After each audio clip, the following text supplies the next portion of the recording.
네. 그다음에 203페이지도 한번 집단에서 어떻게 내 행동이 보여지는가 한번 보시고, 결국은 204페이지 이 질문으로 이어지는 거예요. 204페이지 세 번째 줄에 당신이 만든 세계에 대해서 당신이 만족하고 있습니까? 당신이 만든 세계에 대해서 당신이 만족하고 있습니까? 그러니까 이 세계를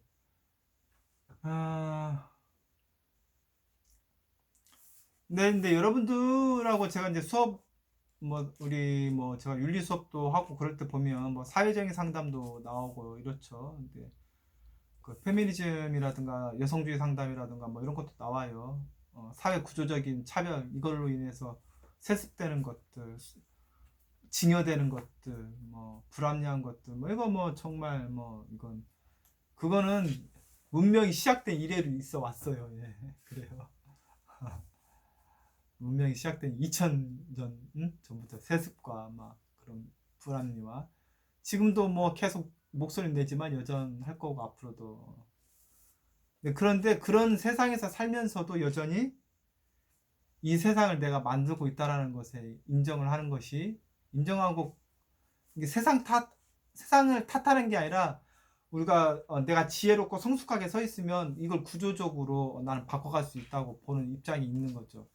그렇지 않기 때문에 안 바꿔지는 거죠. 그래서 205페이지에 네 가지 나와 있죠. 내담자를 인도하는 거는 첫 번째, 오직 나만이 내가 만들어낸 세계를 변화시킬 수 있다. 오직 누구만이? 오직 나만이, 자기 자신만이 이 세계를, 내가 만들어낸 세상을 변화시킬 수 있다. 다 비슷한 얘기예요. 변하는데 위험은 없고, 내가 진정으로 원하는 것을 얻기 위해서는 내가 변해야 한다는 것이고, 나는 변화할 수 있고, 난 잠자리겠다. 결국은 오직 나만이 내가 이 세상을 변화시킬 수 있다. 그렇죠? 그러니까 이런 의미에서는 여러분들 선생님들한테도 계속 얘기하지만, 자기 수행이 계속 더 이상 제가 사회 탓하거나 남 탓 수 있는,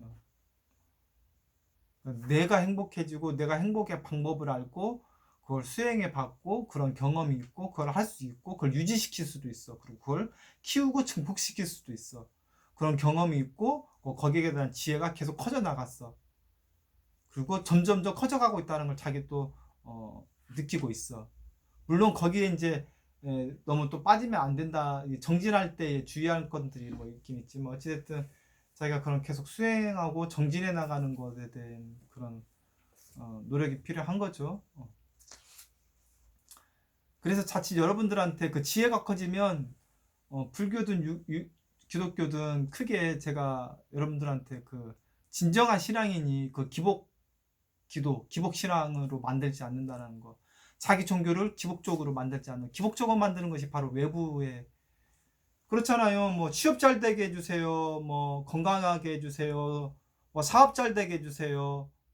그러면서 감사헌금하고 감사기도 하거나 혹은 그렇게 기도하거나 그걸 부처님한테 기도하기도 하고 고3 때 되면 좋은 대학 가게 되려고 108배의 기도를 거기 와서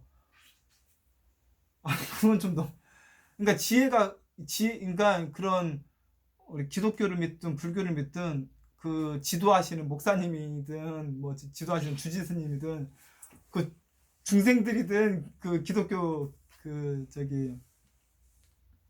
뭐죠? 성도들이든 좀 이렇게 많이 근데 목사님이나 주지스님이 그 정도도 깨어 있어야 하는 거죠. 아니 좋은 대학을 가면 행복하냐 이거예요. 그럼 좋은 대학 다니는 사람 다 행복해 하는데 그 사람도 또 취업 걱정할 거 아니에요. 취업 안 되기도 하고. 그럼 그 취업하면 또 행복해 할 거 아니에요. 근데 취업한 사람들 많잖아요. 정규직도 많잖아요. 정규직인 사람한테 물어보세요. 행복하냐고. 보통 넓은 집에 살아요. 근데 대출이 이빨이 꼈어. 대출비 가느라 정신이 없어. 정규직 돼서 또 한 10년, 20년 돼서 진급했어. 행복하냐고 물어보세요. 근데 아직도 돈이 부족하대. 돈을 도대체 얼마까지 모아야 돼? 10년, 20년 전 생각하면 막 한 10배는 잘 사는데도 아직도 안 행복해. 자녀들도, 자녀 걱정도 많고, 자녀가 또 어떤 대학을 가야 하는, 똑같은 인생을 또 몰려주는 거죠. 무슨 말씀인지 이해되시죠? 좋은 학교 가야 돼. 초등학교, 중학교, 고등학교 때부터. 좋은 대학 가야 돼. 좋은 직장 잡아야 돼. 결혼해야 돼. 결혼하면 행복할 줄 알았더니 또 결혼한 사람들 다 행복해 하는데 부부 이혼이 50% 이제 이상한 현상이잖아요. 여러분들 이해되시죠? 대기업 회장님도 우리가 일반 사람들도 가기 어려운 감옥에 정말 돈 많고 권력이 있으신 분들이 감옥에 많이 가시지 않습니까? 일반인들도 가기 어려운 감옥에.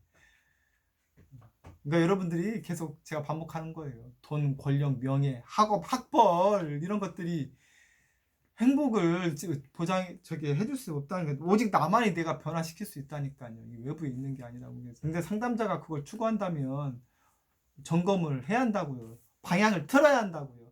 틀지 않는 상담자면은 그 상담자도 결국은 그 삶에서 그냥 남들 살아가는 수준에서 아마 살아가고 그렇게 행복을 깨닫지 못하고 아마 살 겁니다. 제 생각에.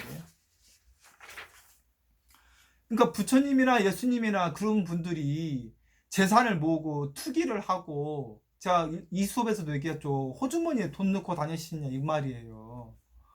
뭐 통장에다 돈 넣고 집 점점점 집 넓혀 나가고 땅 짓고 사셨냐 이거예요. 그분들이. 그러니까 훌륭한 성일수록 뭐 공자가 됐든 뭐 장자가 됐든, 장자도 그랬잖아요. 그 독일로 만든 장자도 집이 아마 제대로 뭐 없었죠. 집 준다, 왕이 준다고 했어도. 그러니까 우리가 이제 훌륭했던 수행자들이라든가 정작 그분들이 행복을 초월하셨던 분들이죠. 행복을 초월하셨던 분들, 진짜 말로 형언할 수 없는 경지에 분들이시죠. 그러니까 우리가 그분들의 반대로 살수록 안 행복하다는 거예요. 소유한 게 많을수록, 그렇죠? 소유한 게 많을수록 걱정이 많은 거예요. 소유한 게 많을수록. 사랑도 소유한 게 아닌 거지 않습니까? 사랑이라는 게. 그렇죠? 그 사람이 성장할 수 있게 내가 소유하는 게 아니고, 성장할 수 있게 내 밖으로 도와주는 게 성장이죠. 저도 이렇게 얘기하지만, 완전 그런 이렇게 깨달으신 분들을 이렇게 수행을 하는 그 목적이, 저도 아직 그런 소유욕이라든가 이걸 뭐 완전히 뭐 깨끗이 털어낸 사람이 아니니까, 저 역시도 그런 의미에서 어떻게 하면 저도 좀 더 내려놓을 수 있을까, 계속 그런 고민을 하고 수행을 하는 거겠죠. 그러니까 그 밑에 그래서 오직 나만이 세상을 변화시킬 수 있다는 얘기는 책임이라는 이야기가 나와요. 앞에서 얘기했듯이 그런 권력이나 돈이나 뭐 어떤 뭐 죽음조차도 그래요. 내 몸을 내가 이렇게 건강하게 해달라고 기도하는 거 108배 한다거나 아니면 예수님께 기도한다고 쳐보세요.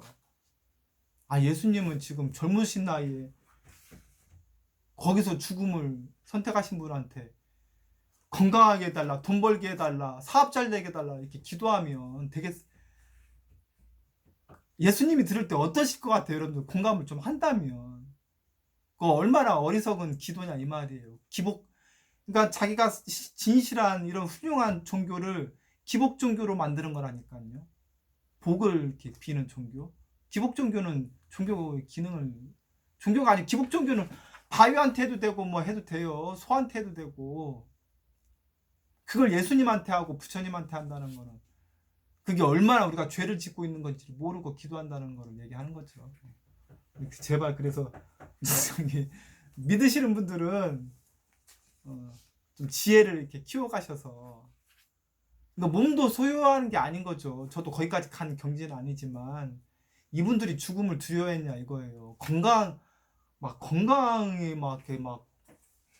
건강해야 해서 막 무슨 막 비싼 걸 먹어야 하고 막 병원에 가서 막 뭘 해야 하고 막 비타민 주사를 맞아야 하고 또 남들한테 잘 보기에 막 성형을 해야 하고 막 그거 아니잖아. 그 행복이 다 어디에 있다고?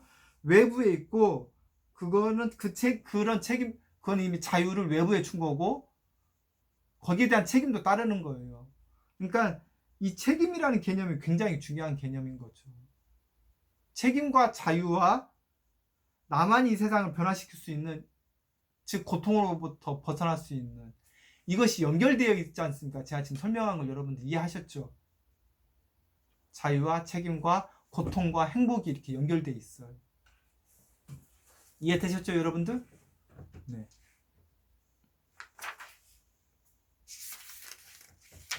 그래서 206페이지에서 과거의 생활, 현재의 생활, 미래의 생활에서도 전적으로 내가 책임질 수 있어야 한다.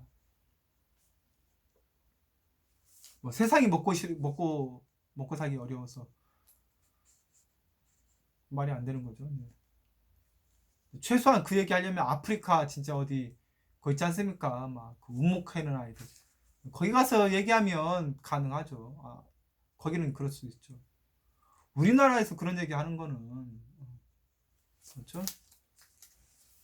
뭐 예를 들면 백종원 같은 거 보면 백종원 그 골목식당 보면 저도 그래요. 대전에서 다녀보면 코로나라고 하는데도 조심히 가려고 하는데 사람이 그렇게 이렇게 조금 인식이 그러니까 정말 좋은 재료에다가 깔끔하게 이렇게 잘 나오는 좋은 재료와 깔끔한 재료 뭐 맛있게 뭐 건강식으로 웬만하면 다 장사 잘 돼요. 그러니까 반찬도 막 자기가 하기 귀찮아가지고 냉장고에서 막 1, 2주 있었던 나물이라든가 보면 알죠. 이게 신선하지 않은 그리고 뭐 깨끗하지 않은 뭐 설거지도 막 고춧가루 껴있고 예를 들면 그러면서 장사 안 된다고 하는 것하고 그리고 막 재료비 아끼려고 막 양 적게 주고 재료 적게 주고 무슨 말씀인지 알겠죠? 가격은 비싸고 이해되시죠?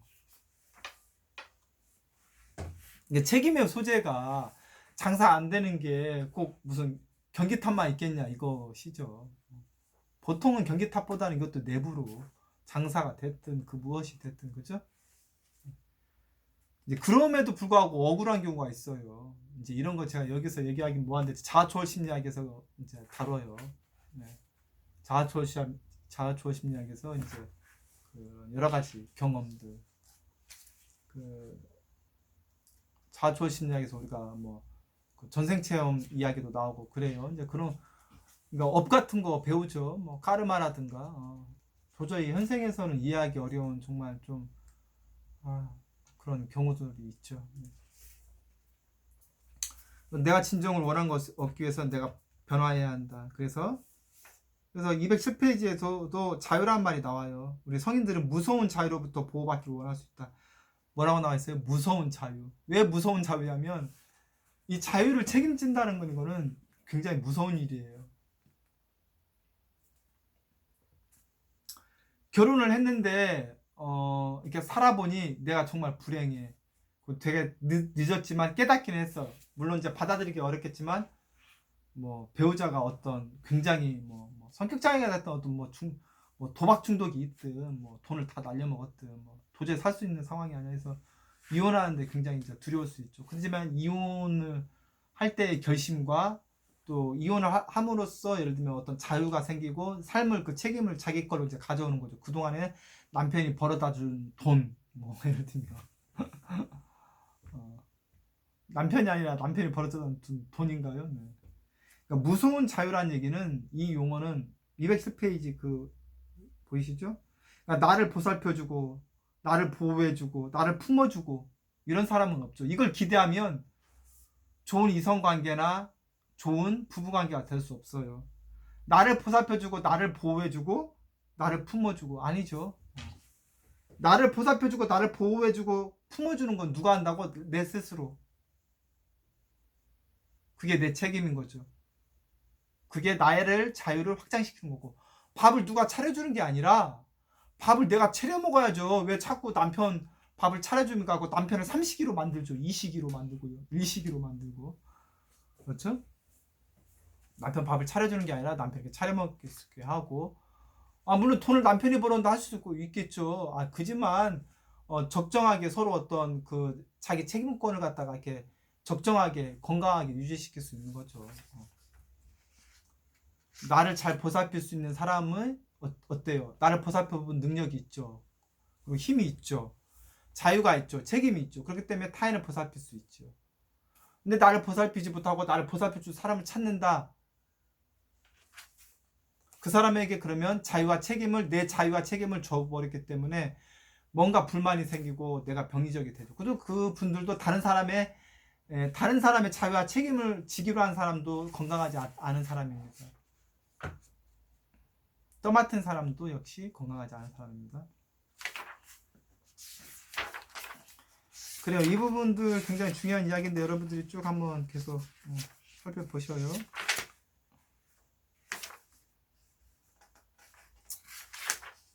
그래요. 뭐 220페이지의 역치료적인 규범, 뭐 치료자에게 도전도 하지 않거나 뭐 주도권 뭐 다툼이 전혀 없거나 뭐 친밀감이라는 느낌도 없거나 뭐 1년 이상 만났는데 이것도 당연히 문제 있는 집단이죠.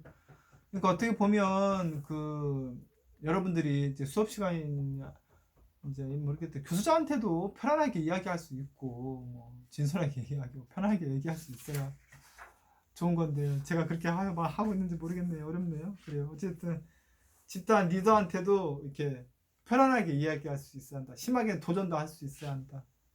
그렇죠? 그렇지 않은 집단은 건강하지 않은 집단이다. 리더에게 무슨 말을 하면 이거 완전히 모든 집단원들이 뭐 리더한테 막 그 강력한 막 권위가 형성돼가지고 리더한테는 함부로 막 말도 못해. 완전히 틀린 집단이다 그 말입니다. 리더에게도 막 별의별 얘기 다 할 수 있어야 돼. 그렇죠? 그러니까 건강한 어떤 교수와 제자 관계는 옛날에 뭐 스승의 그림자도 받지 않는다는 이건 존중의 의미지만 진짜 존중을 마음속으로 하려면 같이 있을 때나 수업 시간에도 편안하게 불편한 점이든 다 이야기할 수 있어야 돼요. 그렇지 않으면은 당연히 뒤에서 욕하겠죠. 앞에서 하지 못한 사람일수록 어때요? 뒤에서 이야기하죠. 뒷담화.